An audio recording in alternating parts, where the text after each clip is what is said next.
My hands trembled as I stared at the amber bottles lined across the bathroom counter. 37 of them. I counted twice. My son Ianson had been buying these supplements for me every single week for the past 18 months, insisting they'd help with my arthritis. Today, I discovered they contained something that would kill me. Slowly, deliberately, methodically. The pharmacy receipt on the floor showed dates going back years before he ever gave me the first bottle. This wasn't a mistake. This was planned. I'm Verana Young, 62 years old, and I've spent the last 2 decades building a life I thought was secure. My late husband Micah left me with a house worth $2.3 million, a portfolio of stocks, and a small but comfortable pension. I have one son, Ianson Morrison, who I raised alone after my husband's death when Ianson was only 8. I gave him everything. I sacrificed everything. And now, as I held one of those bottles up to the light, I realized he'd been systematically poisoning me to inherit it all. The moment I found the bottles started 3 days ago. Though the poison had been working for much longer than that, I'd been feeling ill for 18 months. At first, it was just fatigue. I'd wake up and my body would feel heavy, like I was moving through water. My doctor, Error Gardner, ran tests. Everything came back normal. Then came the tremors in my hands, the shortness of breath, the joint pain that no amount of ibuprofen could touch. I'd visit Error's office, and he'd shake his head, mystified. He'd increase my blood pressure medication. He'd suggest I might be developing early-onset arthritis. He'd recommend I see a rheumatologist. Nothing helped, because nothing was treating the actual problem. Ianson had moved back into my house 9 months ago. He said he needed a place to stay while he figured out his career. He'd been through a rough divorce, and I couldn't turn my own son away. So I gave him the guest room. I cooked his meals. I paid for his car insurance. I let him use my credit card for groceries. A mother does these things without question. But a mother also doesn't expect her son to be poisoning her. The first real sign that something was deeply wrong came when I couldn't make it up the stairs without stopping halfway. I'm not an old woman. I work out. I eat well. I shouldn't have been gasping for breath after climbing 12 steps. That's when I finally demanded more tests. Error ordered a comprehensive panel. He called me into his office on a Tuesday morning, and the look on his face told me everything before he said a word. Your liver function is severely compromised, he said, sliding the papers across his desk toward me. The numbers meant nothing to me, but the concern in his voice meant everything. I need you to be honest with me, Verana. Are you drinking? Using any substances I should know about? I wasn't. I'd had maybe 2 glasses of wine in the past 6 months. I didn't take drugs. I didn't even take the prescription medications Error had recommended because I was worried about side effects. So, what was destroying my liver? That's when the real investigation began. I started keeping a journal of everything I ate and drank. I noted when my symptoms were worse. I began to see a pattern. My fatigue was most severe on the days after Ianson had prepared my meals. My tremors worsened when I took the supplements he'd given me. The shortness of breath came in waves that seemed to correlate with my afternoon cup of tea. Tea that Ianson had specifically requested I drink for my health. I didn't want to believe it. The human mind resists the idea that someone you love could hurt you. So I made excuses. Maybe I was getting older. Maybe I was stressed. Maybe my body was just breaking down. But the rational part of me, the part that had survived a difficult marriage and built a life on my own terms, knew something was terribly wrong. 3 days ago, I decided to search Ianson's room while he was at work. I found the receipts first. Tucked into a drawer beneath his socks were pharmacy receipts dating back 3 years. The dates predated his move into my house by nearly 2 years. The items purchased were always the same: various supplements, herbal remedies, and something called liver support formula. The quantities were large, far too large for personal use. The credit card used was his, but the purchases were consistent and methodical. This wasn't impulse buying. This was procurement. My hands shook as I pulled out my phone and photographed each receipt. Then I went to the bathroom and found the bottles. 37 of them, lined up like a chemist's inventory. I took them to my bedroom and locked the door. My heart was pounding so hard, I thought it might break through my ribs. I did what I should have done weeks ago. I called Error. "I need you to test these," I said, my voice barely above a whisper. "All of them. I need to know exactly what's in them." There was a pause on the other end of the line. "Verana, where did you get these?" "My son gave them to me, for my arthritis." Another pause, a longer one. "Bring them to the lab. Now, don't wait." The drive to Error's office took 15 minutes. I sat in the waiting room for 2 hours while he ran tests on the supplements. The other patients stared at me, probably wondering why I looked like I might be sick. I felt sick. I felt like my entire world was collapsing, one test result at a time.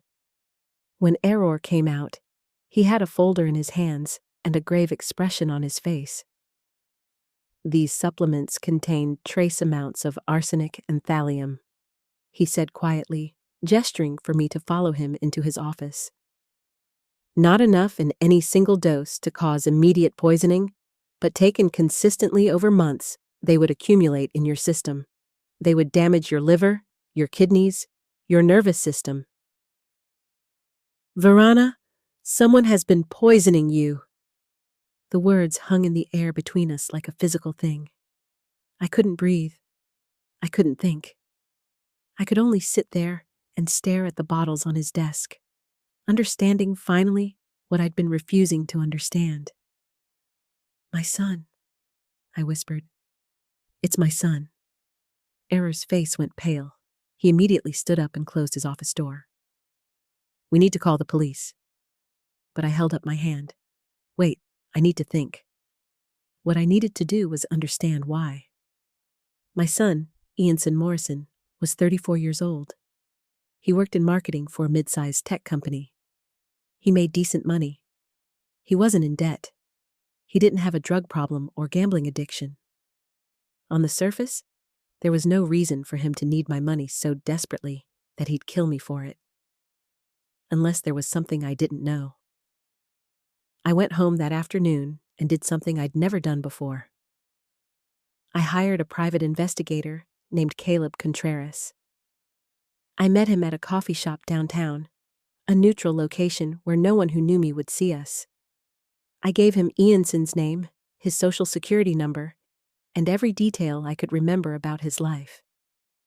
Caleb was a man in his 50s with sharp eyes and a quiet manner. He didn't ask many questions. He just took notes and said he'd be in touch within 48 hours. 48 hours felt like 48 years. I spent that time in a state of suspended animation. I couldn't eat. I couldn't sleep. I moved through my house like a ghost, looking at everything differently.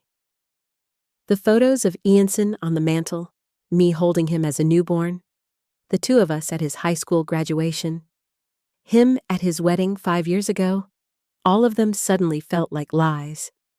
Or maybe I was the one who'd been lied to. Ianson came home that evening around 6 o'clock. He walked through the door with his usual greeting, asking if I'd eaten, offering to make dinner. I looked at my son. This man I'd carried inside my body, this person I'd loved unconditionally for 34 years, and I saw a stranger.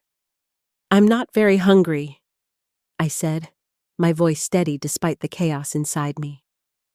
"I think I'm going to rest." He nodded, unconcerned, and headed to the kitchen. I heard him opening the refrigerator, moving around, preparing food for himself. The normalcy of it was obscene. How could he stand there making a sandwich while I sat in the living room, knowing he'd been slowly killing me? I went to my bedroom and locked the door again. I pulled up my will on my computer. It was dated 5 years ago, drawn up after my husband's death. Everything went to Ianson. The house, the stocks, the pension, all of it. I'd never changed it because I'd never imagined I'd need to. I'd never imagined my son would want me dead. But as I sat there, reading the document that essentially handed my entire life's work to my son, I realized something else. A will could be changed. A will could be challenged. A will could be revealed to be written under duress or undue influence. If Ianson was poisoning me, he was likely doing it to ensure I died before I could change my will. Or perhaps he was hoping I'd become so ill that I'd be deemed incompetent, and he could take control of my finances through power of attorney. I had to think like a criminal, because I was being hunted by one. Caleb called me the next morning. He asked me to meet him at a different coffee shop, one farther from my house. When I arrived, he slid a folder across the table to me. Inside were photographs, bank statements, and a detailed report.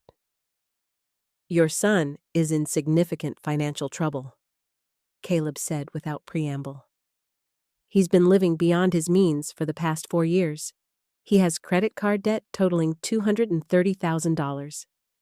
He took out a personal loan for $50,000 that he never disclosed to his employer. He's behind on his car payments.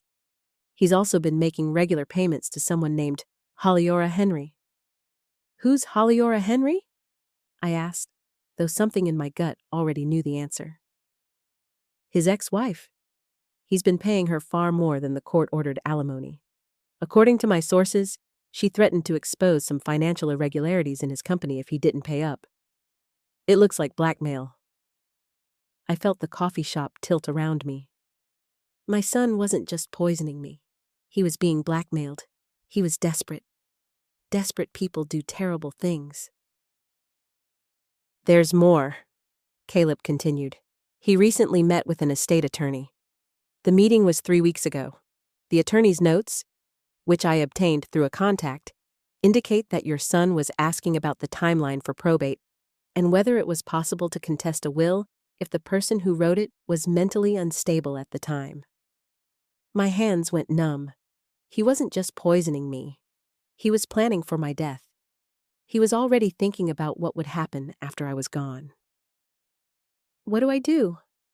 I asked Caleb. "You go to the police," he said simply. "You give them the supplements. You give them the receipts. You give them the evidence that he's been systematically poisoning you. You let the legal system handle it."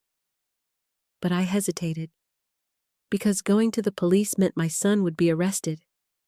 It meant my son would go to prison.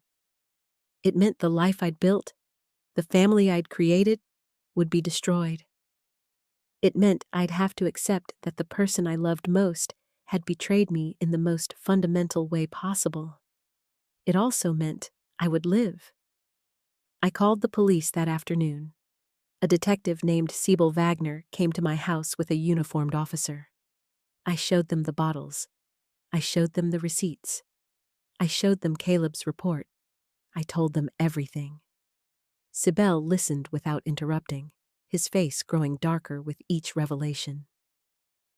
"We'll need to take these into evidence," he said, carefully placing the bottles into evidence bags. "We'll have them tested at the lab. In the meantime, I need you to understand something, Ms. Young. This is a serious crime.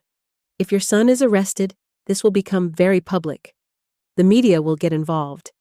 Your life will be turned upside down." "My life is already upside down," I said. "At least this way, I might survive it." Siebel nodded. He understood. He'd probably seen this kind of thing before. Family members hurting each other for money. It was depressingly common. "We'll need to bring him in for questioning," Siebel said. "We'll do it at work if possible, to minimize the disruption to your home. But Ms. Young, I have to warn you. When he finds out you reported him, he will likely deny everything. He may try to gaslight you. He may try to convince you that you're imagining things. He may even try to convince other family members that you're unstable. I nodded. I was already bracing for it. Ianson was brought in for questioning the next day. I wasn't there, but Sebel called me afterward to update me. Ianson had denied everything at first. Then, when confronted with the receipts and the test results, he'd asked for a lawyer. The lawyer had advised him not to say anything else. Ianson was released pending further investigation, but a warrant was being drawn up to search his room more thoroughly.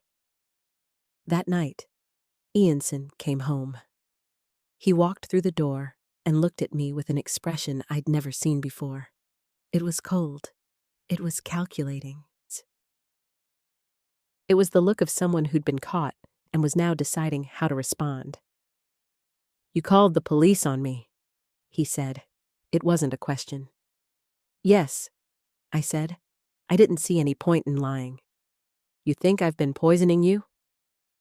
Again, not a question. "I know you have been," I replied. He laughed. It was a harsh, bitter sound that seemed to come from somewhere deep inside him. "Do you have any idea what it's like to grow up with a mother who has everything? Who never had to struggle? Who inherited money and a house and just coasted through life? Do you have any idea what it's like to watch your mother live in luxury while you're drowning in debt? While you're working 60-hour weeks and still can't pay your bills? So, you decided to kill me," I said flatly. "I decided to take what should have been mine," he shouted. "You didn't earn that money, Mother. You inherited it from Dad. You've just been sitting on it, watching it grow, while I've been out here trying to build something, trying to make something of myself, and I can't because I'm stuck in your shadow." I felt something inside me break, not because I was sad, not because I was disappointed, but because I realized I'd never really known my son at all. "Ianson, if you needed money, you could have asked me. I would have helped you." "No, you wouldn't have," he said. "You would have given me a lecture about responsibility and living within my means. You would have made me feel small. You would have made me feel like a failure. This way, I would have gotten what I deserved without having to beg for it." I looked at my son, this stranger wearing my son's face, and I realized that nothing I could say would reach him. He'd constructed an entire narrative in his mind where he was the victim and I was the oppressor, where poisoning me was justified, where my death was simply a transaction. "The police have the supplements," I said quietly. "They have the receipts. They have the evidence. You're going to be arrested, Ianson. You're going to go to prison." His face went white. For a moment, I saw fear flicker across his features. Then it was replaced by anger again. "You've destroyed your own son for money. I hope you're happy." He walked out of the house and didn't come back. The police arrested him 2 days later at his workplace. The charges were attempted murder, fraud, and elder abuse. The evidence was overwhelming. The test results on the supplements were conclusive. The receipts were dated and documented. The motive was clear. The trial lasted 4 weeks. I sat in the courtroom every single day, watching my son sit at the defense table with his lawyer, listening as the prosecutor laid out the case against him. The supplements were presented as evidence. The test results were read into the record. Error testified about my declining health and the mysterious nature of my symptoms. Caleb testified about the financial investigation. Ianson's lawyer tried to argue that the supplements were legitimate health products and that any trace amounts of arsenic or thallium were accidental contamination. But the prosecution showed that Ianson had specifically purchased these supplements from a specialty vendor that advertised them as containing rare minerals for enhanced vitality. The vendor was later found to be deliberately adding small amounts of poison to their products as a way to create a dependency in their customers. Ianson had known exactly what he was buying. The jury deliberated for 6 hours. When they came back, they found Ianson guilty on all counts. The judge sentenced him to 25 years in prison. I watched my son as the sentence was read. He didn't cry. He didn't react at all. He just stared straight ahead, as if he'd already accepted his fate. Or perhaps he was already planning his next move, his next way to manipulate the system, his next way to get what he thought he deserved. I left the courtroom and didn't look back. The aftermath of the trial was complicated. I had to deal with the physical effects of the poisoning. My liver took months to recover. My tremors gradually subsided. My energy slowly returned. Error monitored me closely, running tests every few weeks to ensure that the damage wasn't permanent. Eventually, I was cleared as healthy, though I would never be quite the same as I was before. I also had to deal with the social fallout. Some people in my community were sympathetic. Others seemed to think that perhaps I'd overreacted, that perhaps I'd misunderstood my son's intentions. A few people even suggested that I was responsible for Ianson's actions, that my wealth had corrupted him, that I should have been more generous with him while he was alive. I ignored all of them. I changed my will. I set up a scholarship fund in my name to help students from disadvantaged backgrounds pursue higher education. I donated half of my portfolio to medical research. I kept the house and the pension, but I stopped thinking of my money as something that defined me or my worth. I also started therapy. I needed to process the betrayal. I needed to understand how I'd missed the signs. I needed to forgive myself for not seeing what my son had become. My therapist, a woman named Loriana Jordan, helped me understand that I wasn't responsible for Ianson's choices, that I couldn't have prevented this, that sometimes the people we love hurt us in ways we can't anticipate or prevent. The question isn't why he did it, Loriana told me during one session. The question is why you're still here. You survived. You fought back. You chose your own life over his inheritance. That takes courage. I nodded, but I wasn't sure I agreed. I didn't feel courageous. I felt tired. I felt betrayed. I felt like a part of me would always be looking over my shoulder, wondering if the people I loved were secretly planning to hurt me. But as the months passed, something shifted inside me. I started to reclaim my life. I started to see my survival not as a tragedy, but as a victory. I'd been poisoned, and I'd lived. I'd been betrayed by my own son, and I'd had the strength to turn him in. I'd been tested in the most fundamental way, and I'd passed. I also started to understand my son better, though understanding didn't mean forgiving. Ianson had been raised in a world of relative privilege. He'd never had to struggle for basic necessities. He'd never known real hardship, and when he finally encountered obstacles, he couldn't handle them.